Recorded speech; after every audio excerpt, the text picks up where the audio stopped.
प्रशांत महासागर के हजारों फीट की ऊंचाई पर एक एयरबस 380 यात्रियों के साथ उड़ रही थी। अचानक 2 फाइटर प्लेन आसमान में दिखाई दिए और इस जहाज की तरफ उड़ने लगे। जब रेडियो संपर्क हुआ तो लड़ाकू विमान के एक युवा पायलट ने एयरबस के बुजुर्ग पायलट से कहा, कितनी बोरिंग फ्लाइट है तुम्हारी। देखो, मैं आपकी इस उड़ान को दिलचस्प बना देता हूँ। ये कहने के बाद उसने अचानक गति पकड़ ली और एयरबस के चारों ओर तब तक कलाबाजियां दिखाता रहा जब तक समुद्र का स्तर निकट नहीं आया। वहां से ये ऊपर गया, साउंड बैरियर को तोड़ दिया, मुड़ गया और एयरबस की तरफ आ गया।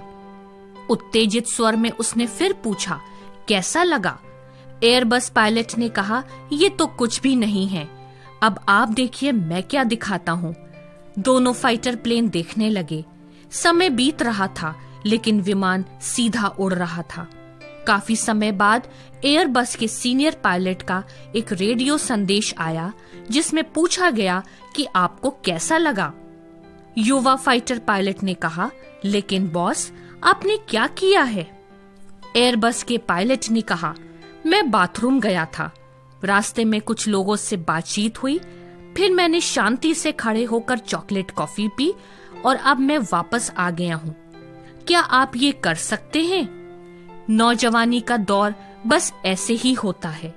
दूसरों के वाह के पीछे तमाशा दिखाना तमाशा बन जाता है। जब ये दौर बीत जाता है तब पता चलता है कि उन लोगों को प्रभावित करने की कोशिश में कितना समय बर्बाद हुआ जिनकी कोई अहमियत ही नहीं थी। अपनी ऊर्जा और समय का सही उपयोग करने वाले को भविष्य में कम से कम पछतावे होते हैं। बाइबल कहती है, कोई तेरी जवानी को तुच्छ ना समझने पाए, और दूसरों के समक्ष एक आदर्श बनने को भी कहती है।